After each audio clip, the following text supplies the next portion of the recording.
வணக்கம் மக்களே, அனைவருக்கும் இனிய வணக்கம். Welcome to text book Tamil. நான் உங்கள் அருண். ரைட். ஸோ நம்மளுடைய ரயில்வேலேருந்து ஏஎல்பி அப்படின்னு சொல்லக்கூடிய ஒரு சூப்பரான நோட்டிஃபிகேஷன் வந்திருக்குது. இந்த நோட்டிஃபிகேஷனுக்கான மிக முக்கியமான 3 எலிஜிபிள் கிரைட்டீரியா பற்றி தான் பார்க்க போகிறோம். ஒன்று நம்மளுடைய கல்வி, ரெண்டாவது வயது வரம்பு, மூணாவது ரொம்ப முக்கியம் இதுக்கு என்ன எக்ஸாம் பேட்டர்ன். இது மூணையும் இந்த வீடியோ பதிலாக நம்ம தெளிவாக பார்த்துலாம். ரைட். ஸோ நோட்டிஃபிகேஷன் பார்த்தோன்னா பேசிக் இன்ஃபர்மேஷனை ஃபஸ்ட்டு நம்ம பார்த்துலாம். அதுக்கு முன்னாடி நீங்கள் இன்னும் டெக்ஸ்ட் புக் அப்படின்னு சொல்லக்கூடிய இந்த மொபைல் ஆப்பை இன்னும் டவுன்லோட் பண்ணாமல் இருக்கீங்க அப்படின்னா கண்டிப்பாக டவுன்லோட் பண்ணிக்கோங்க. ஸோ மிக முக்கியமான விஷயங்கள் அப்படின்னு நம்ம பார்க்கும்போது நமக்கு ஜாப் அலாட்ஸ் என்னென்ன நோட்டிஃபிகேஷன் வருது அதை பற்றி தெளிவாக கொடுத்துட்றாங்க. டெய்லி ப்ரிப்பேர் பண்ணுறதுக்கான ப்ராக்டிஸ் பண்ணுறதுக்கான ஃப்ரீ ஸ்டடி மெட்டீரியல் வந்துடுது. டெய்லி குவிஸ் டெய்லி அப்லோட் பண்ணிடுறாங்க. அண்ட் மிக முக்கியமானது கரண்ட் அஃபேர்ஸ், நம்ம டெய்லி படிப்பதற்கான நடப்பு நிகழ்வுகள் டெய்லி தமிழில் அப்லோட் பண்ணுறாங்க. மிஸ் பண்ணிடாமல் டெக்ஸ்ட் புக் அப்படின்னு சொல்லக்கூடிய mobile app already most of the persons வச்சிருப்பீங்க. இது வரைக்கும் நீங்கள் யூஸ் பண்ணலாம் அப்படின்னா கண்டிப்பாக டவுன்லோட் பண்ணிக்கோங்க. It's my advisable. சரிங்களா? அண்ட் மறக்காமல் நம்ம சேனலை சப்ஸ்கிரைப் பண்ணிக்கோங்க. ஸோ இது வரைக்கும் நீங்கள் பார்த்துட்டு இருந்த வீடியோக்கள் எல்லாமே நம்ம சேனலில் இனிமேல் தொடர்ந்து நீங்கள் பார்க்க போகிறீங்க. சரிங்களா? அந்த டெக்ஸ்ட் புக் தமிழ் அப்படின்னு சொல்லக்கூடிய இந்த சேனல் வழியாக, யூடியூப் சேனல் வழியாக இனிமேல் என்னுடைய வீடியோக்கள் தொடர்ந்து வரும். ஸோ மறக்காமல் ஃபாலோ பண்ணிக்கோங்க. சரிங்களா? And ALP assistant logo pilot அப்படின்னு சொல்லக்கூடிய நோட்டிஃபிகேஷன் தான் இப்போ வந்திருக்குது. இந்த லோகோ பைலட் அப்படின்ற இந்த நோட்டிஃபிகேஷன் பற்றி பெரும்பாலும் கேள்விப்பட்டிருப்பீங்க, எல்லாரும் கேள்விப்பட்டிருப்பீங்க. சரிங்களா? ரைட். ஸோ இதில் பார்த்தோம் அப்படின்னா நமக்கு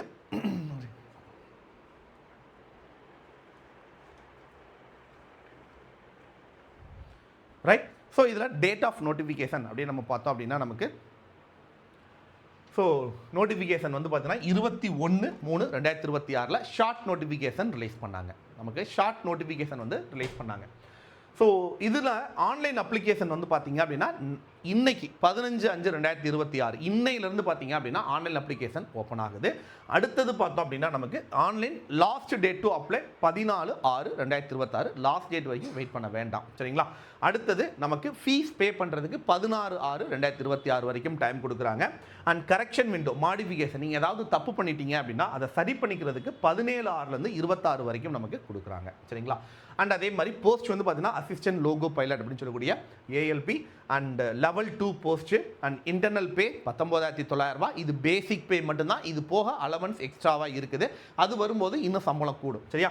அடுத்து மெடிக்கல் ஸ்டாண்டர்ட் A1 இருக்கணும். ஏஜ் 18-30 ப்ளஸ் SC/ST மாணவர்களுக்கு 5 ஆண்டுகள், ஓபிசிக்கு 3 ஆண்டுகள் சொல்லி ஏது உச்ச வயது வரும் அப்பர் ஏஜ் லிமிட் ரிலாக்ஸேஷன் இருக்குது. And total vacancy 11,127. Medical standard A1 அப்படின்றது பார்த்தீங்க அப்படின்னா உங்களுக்கு கண் பார்வை பற்றி குறிப்பாக மெயினாக சொல்லணும். கண்ணாடி போட்டிருந்தா எலிஜிபிள் ஆக மாட்டீங்க. Distance vision 6 out of the 6ல வித்தவுட் த கிளாஸ் உங்களுக்கு இருக்கணும். நியர் விசனில் 0.6 வித்தவுட் த கிளாஸில் உங்களுக்கு கண்டிப்பாக இருக்கணும். சரிங்களா? ரைட். ஸோ இந்த ஏஜ் வயது வரம்பை பொறுத்த வரைக்கும் நான் 18 முதல் 30 வயது வரைக்கும் சொன்னேன். இந்த 18ன்றது யாருக்கு எப்போ பூர்த்தி ஆவீங்க அப்படின்னு பார்த்தீங்க அப்படின்னா நீங்கள் 1/7/2008 அல்லது அதுக்கு முன்னாடி பிறந்திருக்கணும். எப்படி? 1/7/2008 அல்லது அதுக்கு முன்னாடி நீங்கள் பிறந்திருக்கணும். சரியா? ஒருவேளை 2008 பிறந்திருந்தா 7வது மாதத்துக்கு முன்னாடி நீங்கள் பிறந்திருக்கணும். 6வது மாதம் வரைக்கும் நீங்கள் பிறந்திருக்கலாம். ரைட். அதே அப்பர் ஏஜ் லிமிட்டில் 30 அப்படின்றது 2/7/96 அல்லது அதுக்கு அப்புறமா பிறந்திருக்கணும். 97, 98, 99, 2000, 2001 அதெல்லாம் பிரச்சனை இல்லை. 96ல் பிறந்திருந்தா நீங்கள் 7வது மாதமோ அல்லது அதுக்கப்புறமோ, அதாவது ஜூலைக்கு அப்புறமா நீங்கள் பிறந்திருக்கணும். சரியா? அதுவே ஓபிசி மாணவர்களாக இருந்தால் 3 ஆண்டுகள், SC/STயாக இருந்தால் 5 ஆண்டுகள், உச்ச வயது வரம்பில் ரிலாக்ஸேஷன் இருக்குதா? இதில் அன்ரிசர்வ்ட் அண்ட் எக்கனாமிக் வீக்கர் செஷனுக்கு இந்த டேட் கன்ஃபார்ம். ஓபிசியாக இருந்தால் 93, 2/7/93க்கு அப்புறம் பிறந்திருக்கணும். SC/STயாக இருந்தால் 2/7/91க்கு அப்புறமா நீங்கள் பிறந்திருக்கணும். சரிங்களா? இதுவே நான் சொன்ன மாதிரி SC/STயாக இருந்தால் 5 ஆண்டுகள், ஓபிசியாக இருந்தால் 3 ஆண்டுகள், உச்ச வயது வரம்பில் ரிலாக்ஸேஷன் கொடுக்குறாங்க. எக்ஸ் சர்வீஸ் மேனுக்கும் அதே மாதிரி ரிலாக்ஸேஷன் இருக்குது. சரிங்களா? அடுத்தது மிக முக்கியமான ரொம்ப ரொம்ப ரொம்ப ரொம்ப தெரிஞ்சிக்க வேண்டிய ஒரு விஷயம் நம்மளுடைய குவாலிஃபிகேஷன். நீங்கள் 10th SSLC 10ஆம் வகுப்பு 10th முடிச்சுட்டு ஐடிஐயில் இந்த டிபார்ட்மெண்ட் படிச்சிருந்தா எலிஜிபிள். நம்பர் 1. ரெண்டாவது, நீங்கள் 10th முடிச்சுட்டு அப்ரெண்டிஸ் முடிச்சிருந்தீங்க அப்படின்னா எலிஜிபிள். ரயில்வேலையோ இல்லை வெளியவோ அப்ரெண்டிஸ் முடிச்சிருக்கீங்க அப்படின்னாலும் எலிஜிபிள். நான் அப்ரெண்டிஸும் முடிக்கலை, ஐடிஐயும் படிக்கலை அப்படின்னா டிப்ளமோ ஆர் இன்ஜினியரிங் முடிச்சிருக்கலாம். டிப்ளமோவில் நல்லா கவனிச்சுக்கோங்க, 2 இயர்ஸ் டிப்ளமோன்னு அவங்க நிறைய பேர் கேட்குறீங்க 2 இயர்ஸ் கிடையாது, எல்லாமே 3 இயர்ஸ் டிப்ளமோ தான். 12th முடிச்சுட்டு படித்தாலும் இட்ஸ் 3 இயர்ஸ் டிப்ளமோ கோர்ஸ் தான் அது, அதனால் பயப்பட வேண்டாம். 10th முடிச்சுட்டு டிப்ளமோ படிச்சிருந்தீங்க அப்படின்னா electrical, electronics, mechanical and automobile இந்த 4 ஸ்ட்ரீமுக்கு கீழே வரக்கூடிய எனி ஒன் டிபார்ட்மெண்ட், ரைட்டா? ஏதாவது ஒரு துறையில், அதாவது இந்த ஸ்ட்ரீமுக்கு கீழே வரக்கூடிய ஒரு டிபார்ட்மெண்ட்டை நீங்கள் படிச்சிருந்தீங்க அப்படின்னா, for example mechanical tool and die அப்படின்னு ஒரு டிபார்ட்மெண்ட் இருக்குது, அதெல்லாம் மெக்கானிக்கல் கீழே வரக்கூடியது, ஓகேவா? அதே எலக்ட்ரிக்கல் அப்படின்னா எலக்ட்ரிக்கல்னு மட்டும் இருக்குது, எலக்ட்ரிக்கல் அண்ட் எலக்ட்ரானிக்ஸ் இருக்குது. எலக்ட்ரானிக்ஸில் எலக்ட்ரானிக்ஸ் அண்டு கம்யூனிகேஷன் இருக்குது, எலக்ட்ரானிக்ஸ் அண்ட் இன்ஸ்ட்ருமெண்டேஷன் அது எலக்ட்ரிக்கல் கீழே வரும். இந்த மாதிரி நிறைய டிபார்ட்மெண்ட் இருக்குது, ரைட்டா? மெக்கானிக்கல்னால் மெக்கானிக்கல் மட்டும் கிடையாது, மெக்கானிக்கல் கீழே வரக்கூடிய நிறைய இருக்குது. மெக்கட்ரானிக்ஸ் இருக்குது, மெக்கானிக்கல் டூல் அண்ட் டை அப்படின்னு ஒரு டிபார்ட்மெண்ட் இருக்குது, இவங்கெல்லாம் வந்து மெக்கானிக்கல் கீழே வருவாங்க. ஸோ அது மாதிரி எந்த டிபார்ட்மெண்ட்லாம் வருதோ அதெல்லாம் வந்து நீங்கள் அட்டன் பண்ணலாம், சரியா? அண்ட் அந்த டிபார்ட்மெண்ட் சேர்ந்த இன்ஜினியரிங் முடிச்சிருந்தாலும் நீங்கள் அப்ளை பண்ணலாம், இன்ஜினியரிங் முடிச்சிருந்தாலும் அப்ளை பண்ணுறதுக்கு எலிஜிபிள் இருக்குது.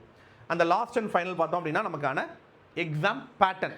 இது 2 ஸ்டேஜ் ஆஃப் எக்ஸாம், ரைட்டா? இருநிலை தேர்வு கொண்டது.